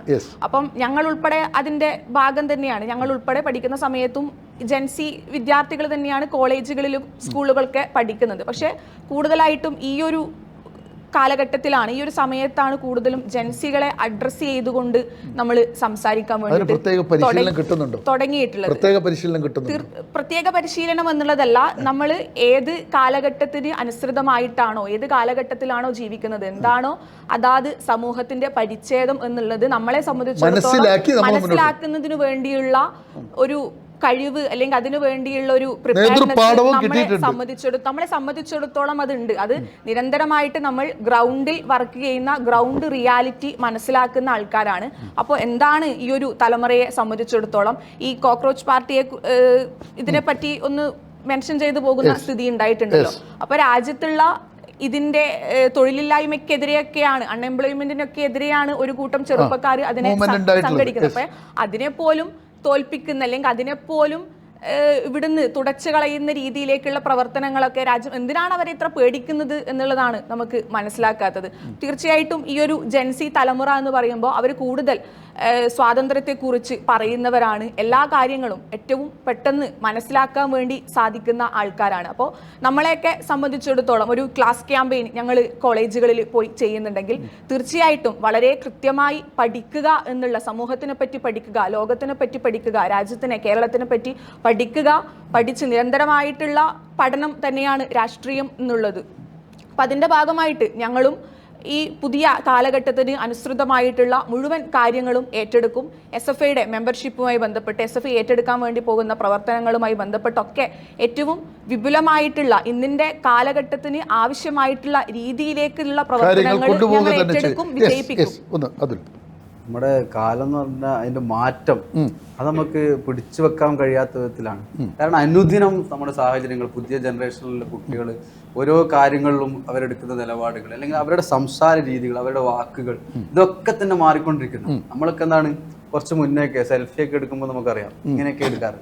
ഇപ്പോഴത്തെ പുതിയ കുട്ടികൾക്ക് അത് നേരെ ചിരിച്ചു പിടിച്ചിട്ടൊക്കെ എടുക്കുന്ന രീതിയിലേക്കൊക്കെ പോവാം. അപ്പൊ ആ നിലയിൽ നമ്മുടെ സമൂഹത്തിലെ പുതിയ വരുന്ന തലമുറയിലെ കുട്ടികൾ എന്ന് പറയുന്നത് അനുദിനം ഓരോ വിഷയങ്ങളിലും മാറിക്കൊണ്ടിരിക്കുകയാണ്. അപ്പൊ അങ്ങനെ മാറിക്കൊണ്ടിരിക്കുമ്പോൾ തന്നെ നമ്മുടെ നാടിനകത്തുള്ള രാഷ്ട്രീയത്തെ പറ്റി, നമ്മുടെ നാടിനകത്ത് നടക്കുന്ന സംഭവങ്ങളെ പറ്റിയൊക്കെ തന്നെ ചില വിമർശനങ്ങൾ പല കോണിൽ നിന്ന് വരുന്നത് എന്താണ്, പുതിയ തലമുറ അങ്ങനെയുള്ളതൊന്നും ശ്രദ്ധിക്കുന്നില്ല എന്നൊക്കെ പറഞ്ഞു. പക്ഷെ അങ്ങനെ അഭിപ്രായം എനിക്കില്ല. പല ക്യാമ്പസിനകത്തൊന്നും പല വിദ്യാർത്ഥികളുടെ ഒക്കെ തന്നെ പൊളിറ്റിക്കൽ സ്റ്റാൻഡ്, അവരുടെ നിലപാടുകളൊക്കെ തന്നെ നമ്മൾ നോക്കിക്കാണുന്നത് ഒരു പോസിറ്റീവായിട്ട് തന്നെയാണ്. അതായത് നല്ല കൃത്യമായ രാഷ്ട്രീയ ബോധ്യമുണ്ട്. ഇപ്പൊ തന്നെ കോക്രോച്ച് ജനതാ പാർട്ടി എന്ന് പറഞ്ഞൊരു പാർട്ടി ഇൻസ്റ്റഗ്രാം ഒരു അക്കൗണ്ട് വന്നു. നമുക്കറിയാം ഇൻസ്റ്റാഗ്രാം ഒക്കെ തന്നെ യൂത്താണ് കൂടുതലായിട്ട് ഉപയോഗിക്കുന്ന അക്കൗണ്ട്. വളരെ ചുരുങ്ങിയ ദിവസങ്ങൾ കൊണ്ട് ഏകദേശം ഞാൻ കഴിഞ്ഞ ദിവസം നോക്കുമ്പോൾ 20 മില്യൺ എങ്ങാനും ആളുകളാണ് ഫോളോ ചെയ്യുന്നത്. അപ്പൊ ഇതൊക്കെ ചെയ്യുന്നത് ഒരു ട്രെൻഡിന്റെ ഭാഗമായിട്ട് മാത്രമല്ല, ട്രെൻഡിനനുസരിച്ച് നമുക്ക് മുന്നോട്ട് പോകാൻ സാധിക്കും എന്നുള്ളതാണ്. ട്രെൻഡിന്റെ ഭാഗമായിട്ട് മാത്രമല്ല, നമ്മുടെ നാടിനകത്തുള്ള രാഷ്ട്രീയ സാഹചര്യങ്ങൾ കൃത്യമായി മനസ്സിലാക്കി ഒരു ഫാസിസത്തിനെതിരെയുള്ള ഒരു മനോനില നമ്മുടെ പുതിയ തലമുറയിലേക്ക് കടന്നു വരുന്നു എന്നുള്ളതിന്റെ സൂചന കൂടിയാണ് അത് എന്നുള്ളത്. അങ്ങനെയാണ് പുതിയ കാലത്ത് ഇപ്പം എങ്ങനെയാണ് ഈ വിദ്യാഭ്യാസത്തെ നമുക്ക് പരിഷ്കരിക്കാൻ സാധിക്കുക? കാരണം നിങ്ങൾ പറഞ്ഞല്ലോ കഴിഞ്ഞ 10 വർഷം എല്ലാം അപകടകരമായിരുന്നു. ഇപ്പം KSUവിൻ്റെ ഒരു ലീഡർ എന്ന നിലക്ക് ഈ നമ്മളെ വിദ്യാഭ്യാസത്തെ എങ്ങനെ പരിഷ്കരിക്കാമെന്ന് സംബന്ധിച്ച് താങ്കളുടെ ഒരു ബോധം എന്താണ്? നമ്മളെ നിലവിലത്തെ സാഹചര്യത്തിൽ എന്ന് പറയുന്നത് നമ്മുടെ ഒരു പഠന രീതികളിലും അടിച്ചു ഒരു മാറ്റം ഉണ്ടാകണം എന്നുള്ളൊരു അഭിപ്രായമാണ് എനിക്കുള്ളത്. കാരണം പല വിധത്തിലും നമ്മുടെ സിലബസുകൾ ഉൾപ്പെടെ പല കാര്യങ്ങളും ഇപ്പോഴത്തെ കാലഘട്ടത്തിൽ എന്താണ് പല വിധത്തിൽ വിവേചനങ്ങൾ നേരിടുന്ന അല്ലെങ്കിൽ മാറ്റി നിർത്തപ്പെടുന്ന വിധേയമാക്കപ്പെടുന്ന ഒരുപാട് സമൂഹങ്ങൾ നമ്മുടെ നാട്ടിനകത്ത് വരുന്നുണ്ട്.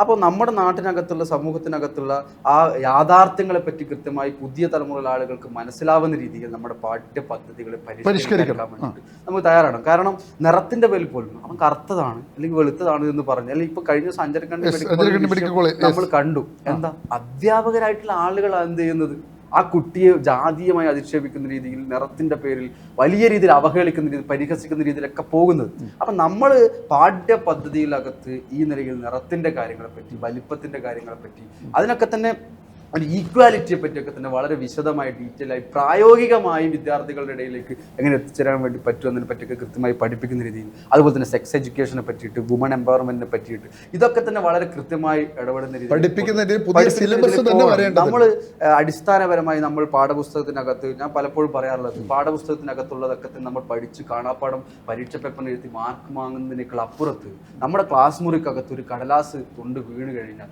ആ കടലാസ് തുണ്ടെടുത്ത് വേസ്റ്റ് ബാസ്ക്കറ്റിലാണ് നിക്ഷേപിക്കേണ്ടത് എന്നുള്ള സാമാന്യ ബോധമുള്ള ഒരു ചെറുപ്പക്കാർ തലമുറ വളർന്നു വരുന്നതാണ് വിദ്യാഭ്യാസത്തിന്റെ ആകെത്തുക എന്ന് പറയുന്നത്. അപ്പൊ അതാണെങ്കിലും നമ്മുടെ പരിസ്ഥിതിയെ പറ്റി മനസ്സിലാക്കണം, നമ്മുടെ ചുറ്റുപാടിനെ പറ്റി മനസ്സിലാക്കണം, മുതിർന്നവരെ പറ്റി മനസ്സിലാക്കണം, നമ്മൾ സ്നേഹത്തെ പറ്റി പഠിക്കണം.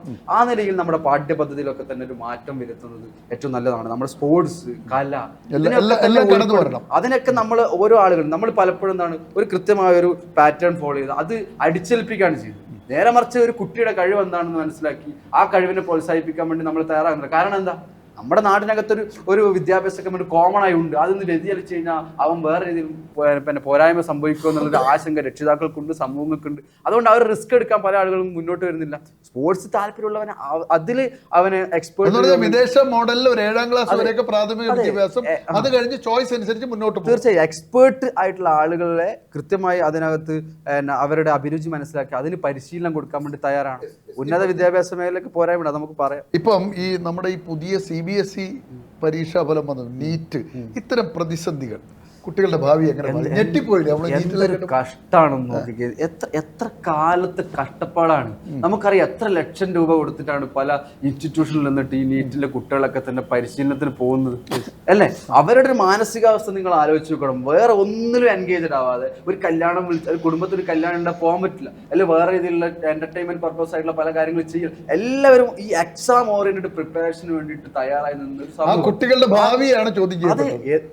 എന്ത് ഉത്തരവാദിത്തം ഇവിടുത്തെ കേന്ദ്ര സർക്കാരിൽ ആ കേന്ദ്ര സർക്കാരിന്റെ കീഴിലുള്ള NTA ഈ പരീക്ഷ നടത്തുന്നത്. ഇത് ആദ്യത്തെ സംഭവമാണോ?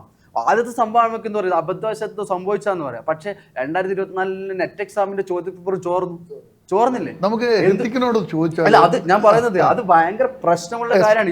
അല്ല, ഞാൻ പറഞ്ഞിരുന്നത് അതിലൊരു രസകരമായ കാര്യം, BJP യുടെ ഒരു നേതാവിന്റെ മകന് 15 ലക്ഷം രൂപ കൊടുത്തിട്ട് ചോദ്യപേപ്പർ വിലക്കെടുത്തിട്ട് ചോർത്തി വാങ്ങിച്ചിട്ടേ ആ പയ്യന് കിട്ടിയ മാർക്ക് 112. അത് ആലോചിക്കേണ്ടത് ഇവിടുത്തെ സമൂഹം, വിദ്യാർത്ഥി സമൂഹം എങ്ങോട്ടാ പോകുന്നത്? എങ്ങനെയാണ് വിഷയം എങ്ങനെയാണ് കാണുന്നത്? സെൻട്രൽ ഗവൺമെന്റിന്റെ ഒരു കെടുകാര്യസ്ഥതയുടെ കുട്ടികളുടെ ഭാവിയല്ലേ? നിങ്ങളൊന്ന് ആലോചിച്ച് നോക്കൂ. ഇദ്ദേഹം പറഞ്ഞ പോലെ ഊണവും ഉറക്കവും ഒഴിഞ്ഞാണ് ഈ നീറ്റിനൊക്കെ കുട്ടികൾ തയ്യാറെടുക്കുക. എന്താണ് മറുപടി പറയുന്നത്? ഈ നീറ്റ് UG പേപ്പർ ചോർന്നത് എങ്ങനെയാണെന്ന് നമ്മൾ ആദ്യം മനസ്സിലാക്കണം.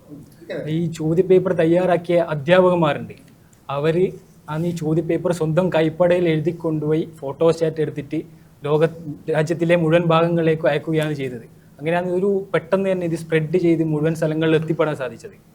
ഈ ചോദ്യപേപ്പർ തയ്യാറാക്കിയ അധ്യാപകന്മാരാണ് ഗവൺമെന്റിന്റെ പിടിപ്പുകേടല്ലേ അത്? ഗവൺമെന്റിന്റെ പരാജയമാണ്. വേറൊരു കാര്യം നിങ്ങൾ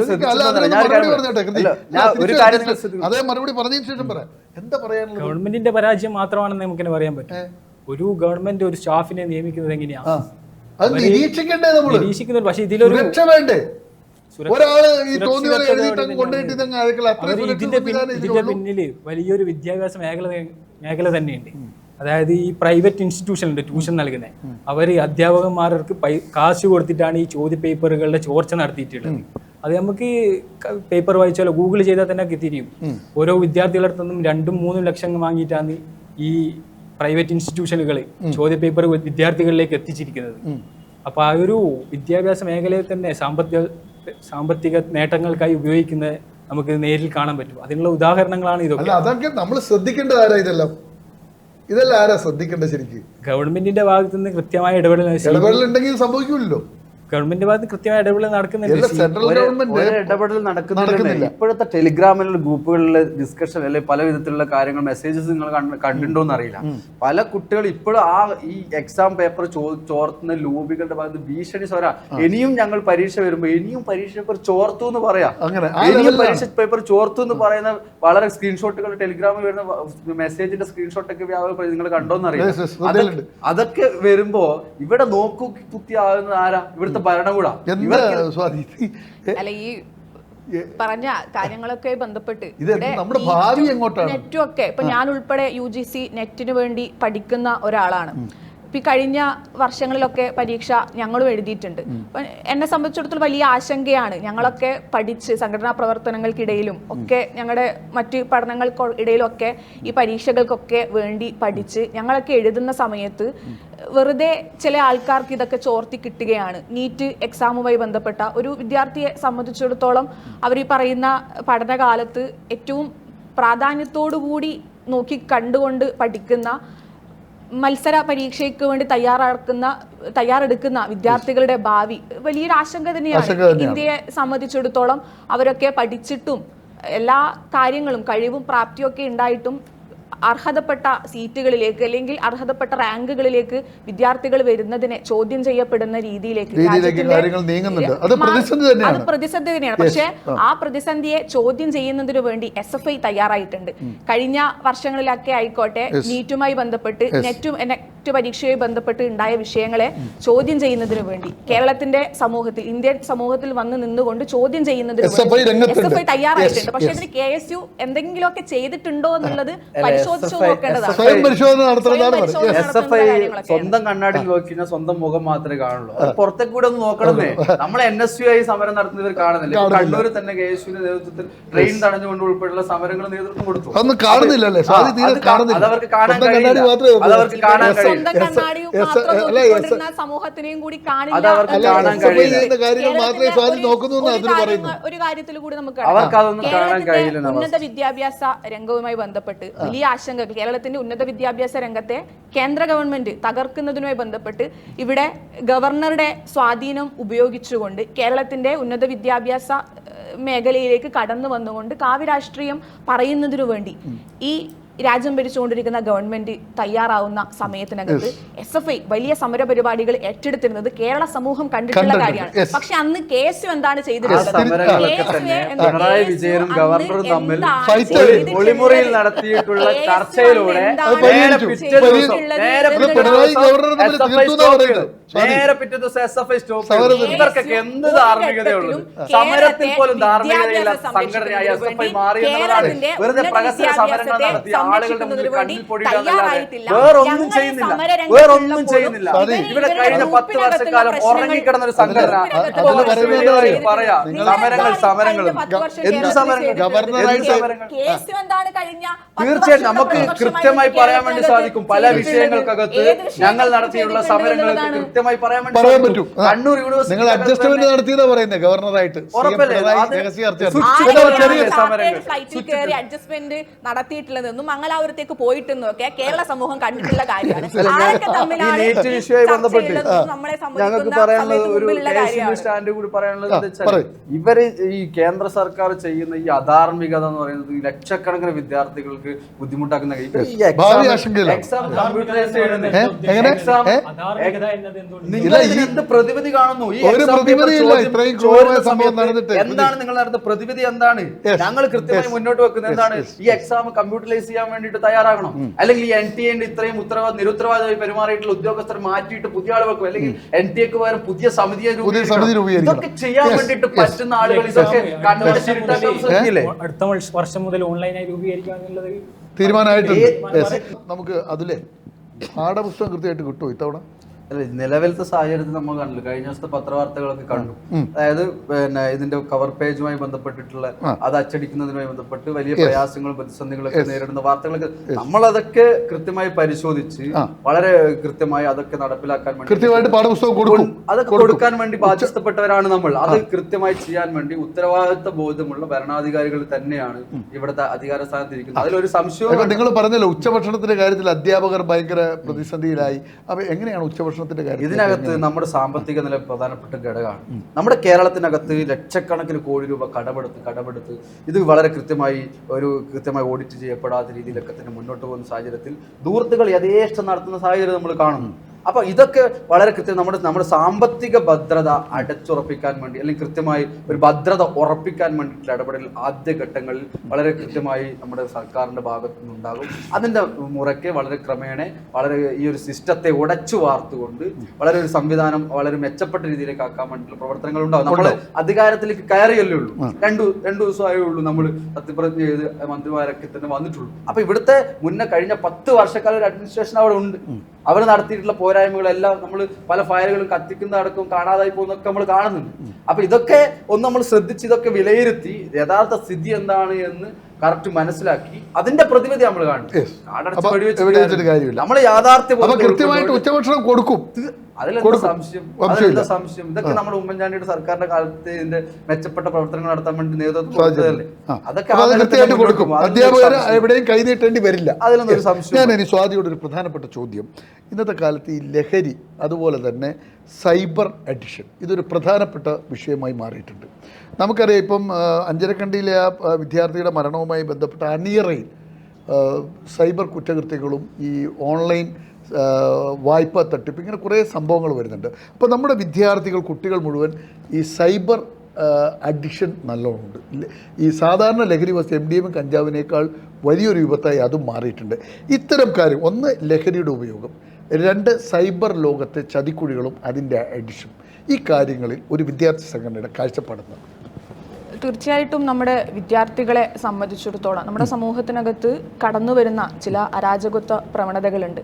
അത് ഞങ്ങൾ മനസ്സിലാക്കുന്നത് ഒരു കൊറോണയുടെ കാലത്തിന് ശേഷം ഓൺലൈൻ വിദ്യാഭ്യാസത്തിനൊക്കെ, അതായത് കൂടുതൽ ഓൺലൈൻ ജീവിതത്തിലേക്ക് എല്ലാവരും കടക്കുന്ന ഒരു സമയത്തിന് ശേഷം വലിയ രീതിയിൽ ഇത്തരത്തിലുള്ള എന്ത് ചെയ്യാൻ പറ്റും അത് നമ്മൾ അറിഞ്ഞു കഴിഞ്ഞു. ഇപ്പം ഞാനും നിങ്ങളും എല്ലാം അറിയുന്ന ഈ സമൂഹത്തിൽ നമ്മളെ കുട്ടികൾ ഇപ്പം 10ാം ക്ലാസ് വരെ അല്ലെങ്കിൽ +2 വരെ പഠിക്കുന്ന കുട്ടികൾ പോലും ഈ മൊബൈലിന് നന്നായിട്ട് അടിമകളായിട്ടുണ്ട്.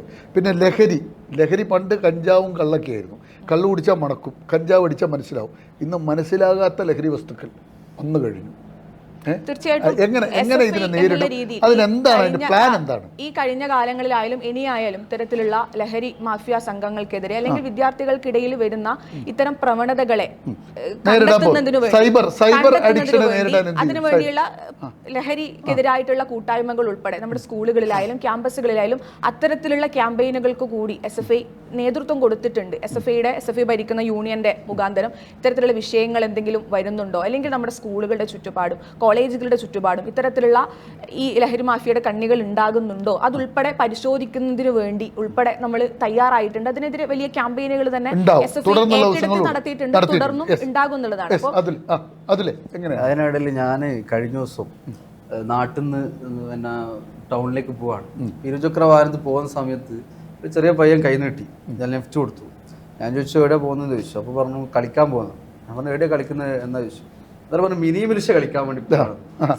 ഞാൻ പറയുന്നത് വെച്ചാൽ പണ്ടൊക്കെ നമ്മുടെയൊക്കെ ചെറുപ്പകാലത്ത് എന്ന് വെച്ചാൽ കളിക്കാൻ വേണ്ടി ക്രിക്കറ്റ് കളിക്കാൻ വേണ്ടി ഫുട്ബോൾ കളിക്കാൻ വേണ്ടിയിട്ട് അപ്പുറത്ത് ദൂരത്തെ ഗ്രൗണ്ടുകൾ തേടിപ്പോയ കാലത്ത് ഇന്ന് പുതിയ കുട്ടികൾ ഒരു ടീമായി ഇരുന്നിട്ട് ഈ ഓൺലൈൻ ഗെയിമുകൾ കളിക്കാൻ വേണ്ടി രീതിയിലേക്ക് മാറി. ഗെയിമൊക്കെ കളിക്കാം, ഓക്കെ, ഇപ്പോഴത്തെ കാലഘട്ടത്തിന്റെ എന്റർടൈൻമെന്റ് ഒക്കെ നമ്മൾ ആസ്വദിക്കണം. പക്ഷെ നമ്മുടെ ഒരു മനസ്സ്, നമ്മുടെ ഒരു മൈൻഡൊക്കെ പൂർണ്ണമായും ഈ ഒരു സോഷ്യൽ മീഡിയയിലും അല്ലെങ്കിൽ പൂർണ്ണമായും ഈ ഒരു മൊബൈൽ ഫോണിലേക്ക് മാത്രം ഒതുങ്ങേണ്ടത് ചെയ്യാൻ വേണ്ടി പറ്റുന്നത് വിദ്യാർത്ഥി സംഘടനകൾ എന്താ ചെയ്യാനാണ് ഉദ്ദേശിക്കുന്നത്? വിദ്യാർത്ഥി സംഘടന എന്നുള്ളതിന് നമുക്ക് കൃത്യമായി നമ്മുടെ ഒരു പൊളിറ്റിക്സ് അത് കൃത്യമായി പറയാൻ വേണ്ടി ക്യാമ്പസുകളിലും അതുപോലെ തന്നെ വിദ്യാലയങ്ങളിലൊക്കെ തന്നെ നമ്മുടെ ഒരു രാഷ്ട്രീയം പറയുന്നതോടൊപ്പം തന്നെ നമ്മുടെ ഒരു പൊളിറ്റിക്സിനെ കൃത്യമായി ഈ ഒരു കാലഘട്ടത്തിലെ വിദ്യാർത്ഥികൾക്കും കൂടി അട്രാക്റ്റ് ആവുന്ന രീതിയിലേക്ക് മാറ്റാൻ വേണ്ടി ഇപ്പൊ തന്നെ നമ്മൾ നേരത്തെ പറഞ്ഞു പൂക്കി CM എന്ന് പറഞ്ഞു. അപ്പോൾ അദ്ദേഹത്തിന്റെ ഒരു ചെറിയൊരു ചലനം പോലും പുതിയ തലമുറയിലെ ആളുകൾക്ക് കണക്ട് ചെയ്യാൻ വേണ്ടി പറ്റും. അപ്പൊ നമുക്ക് ഇപ്പോഴത്തെ ഒരു കാലഘട്ടത്തിൽ ഒരു പൊളിറ്റിക്സ് എന്താണ് രാഷ്ട്രീയം പറയുന്ന സമയത്ത് ആ പുതിയ തലമുറ ആളുകളെയും കൂടി കണക്ട് ചെയ്യുന്ന രീതിയിലേക്ക് അല്ല അതിനുള്ള തയ്യാറെടുപ്പ് എന്താണ്? അതിൽ ഈ പറയുന്ന കാര്യങ്ങളൊക്കെ ഈ ചെറിയ ചിരി പോലും ഹൈടെക് ആയി മാറിയ ഈ ലെവലിൽ എന്ന് പറഞ്ഞ ആളുകളിലേക്ക് ഹൃദയത്തിൽ പതിക്കുകയാണ്. അങ്ങനെ പതിക്കാൻ പാകത്തിന് കുട്ടികളിലേക്ക് ഇറങ്ങിച്ചെല്ലാൻ നിങ്ങളുടെ കയ്യിൽ എന്തുണ്ട് എന്നാണ് എൻ്റെ ചോദ്യം. നമ്മുടെ രാഷ്ട്രീയം വളരെ കൃത്യമായിട്ട് പറയാൻ വേണ്ടിയിട്ടുള്ള വേദികൾ നമ്മൾ പരമാവധി ഉണ്ടാക്കുന്നുണ്ട്. ക്യാമ്പസുകളിലായിക്കൊള്ളട്ടെ, പ്രാദേശികമായിക്കൊള്ളട്ടെ, അത്തരമിടങ്ങളിലൊക്കെ തന്നെ നമ്മൾ ജവഹർ ബാലജന വേദി എന്ന് പറയുന്ന വിദ്യാർത്ഥികളുടെ കുട്ടികളുടെ ഒക്കെ തന്നെ കൂട്ടായ്മകൾ, അപ്പൊ അത്തരം കൂട്ടായ്മകളൊക്കെ തന്നെ ചേരുന്ന സമയത്ത് സ്വാഭാവികമായും പരസ്പരം ഉണ്ടാകുന്ന ഒരു ഇന്റിമസി ഉണ്ട്. ചെറുപ്പ കാലഘട്ടം മുതലേ പുതിയ ആളുകളെ പരിചയപ്പെടാനും പുതിയ ആളുകളുമായി ഇന്ററാക്ട് ചെയ്യാനും പല വ്യത്യസ്തമായിട്ടുള്ള ആചാരങ്ങളും അല്ലെങ്കിൽ വ്യത്യസ്തമായിട്ടുള്ള അതാ പറഞ്ഞ ആ ഒരു കാലത്ത് നിന്ന് മാറുന്ന സമയത്ത് അതിനോടൊപ്പം തന്നെ എന്ത് ചെയ്യാ, ഇപ്പോഴത്തെ കാലഘട്ടം സോഷ്യൽ മീഡിയ ഉപയോഗിക്കുന്ന തലമുറ കൂടുതൽ സാഹചര്യത്തിൽ ഈ സോഷ്യൽ മീഡിയയെ കൂടി നമ്മുടെ ഒരു പൊളിറ്റിക്സ് പറയാൻ വേണ്ടി അത് ആ നിലയിൽ പാകപ്പെടുത്താൻ വേണ്ടി നമ്മൾ തീർച്ചയായിട്ടും. ചോദ്യം ഇതാണ്, മിണ്ടാനും പറയാനും തയ്യാറാകുന്ന ഒരു തലമുറയെ വളർത്താൻ മിണ്ടുക, പറയുക, മിണ്ടലും പറയലും നിന്നല്ലോ ഇന്നത്തെ കാലത്ത്.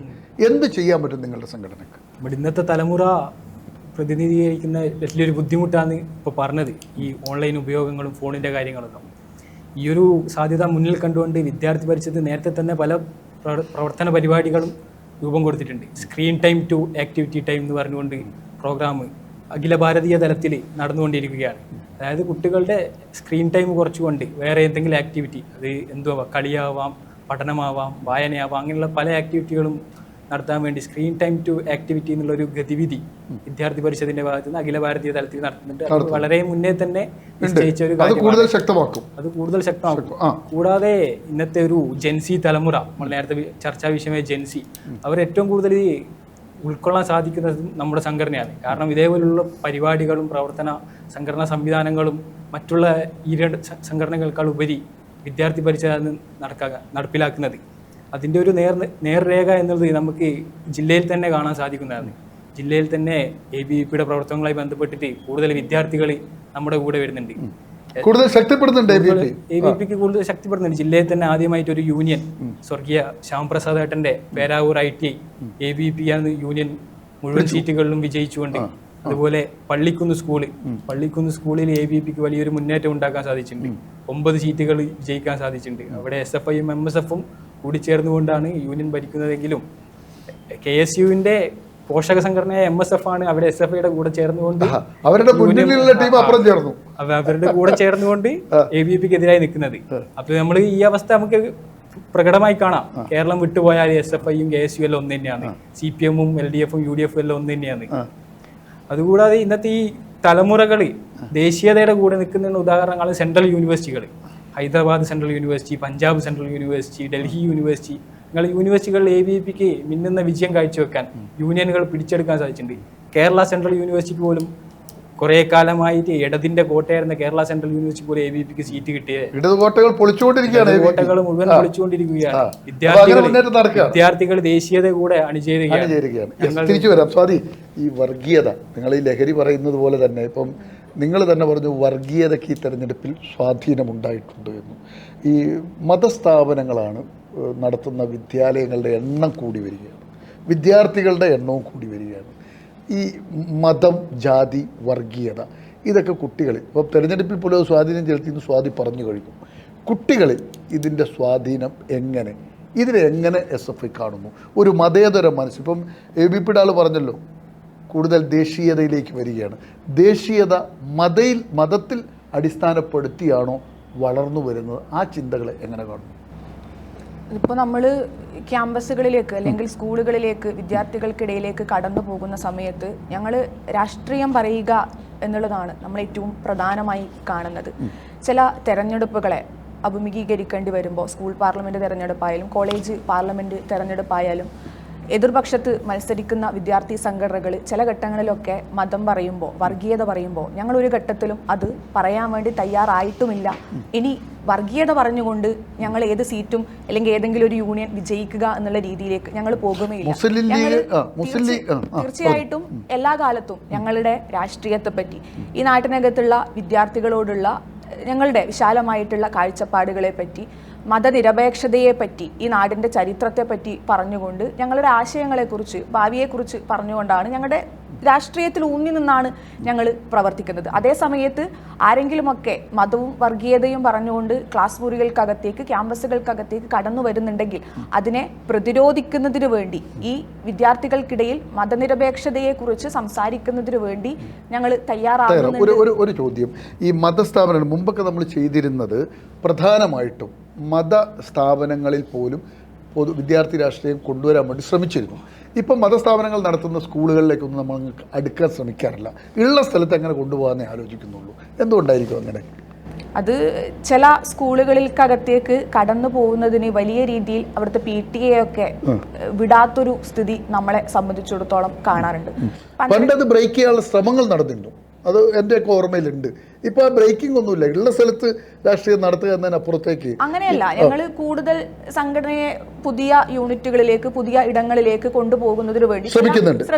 തിരിച്ചു വരാം. അതുൽ പറയൂ, എങ്ങനെയാണ് ഇതിനെ നേരിടുക? മതം, ജാതി ചിന്തകളൊക്കെ വീണ്ടും നല്ലോണം വേരുന്നുള്ള ശ്രമങ്ങൾ പല വഴിക്കും നടക്കുന്നുണ്ട്. നമുക്കറിയാം, പത്രം എടുത്താലും രാഷ്ട്രീയക്കാരാണെങ്കിലും പല ആളുകളും മതം പറഞ്ഞ് ആളുകളെ ഇങ്ങനെ ബുദ്ധിമുട്ടിക്കുന്ന ഒരു സ്ഥിതി കേരളത്തിലുണ്ട്. അതിനെ എങ്ങനെ നേരിടും നമ്മൾ? അല്ല, പുതിയ കാലഘട്ടത്തിലെ വിദ്യാർത്ഥികൾ എനിക്ക് അങ്ങനെ മതവുമായി ബന്ധപ്പെട്ട് അല്ലെങ്കിൽ മതത്തിന്റെ പേരിൽ വേർതിരിക്കുന്ന ഒരു തലമുറയായി കടന്നു വരുന്നു എന്നൊരു അഭിപ്രായം എനിക്കില്ല.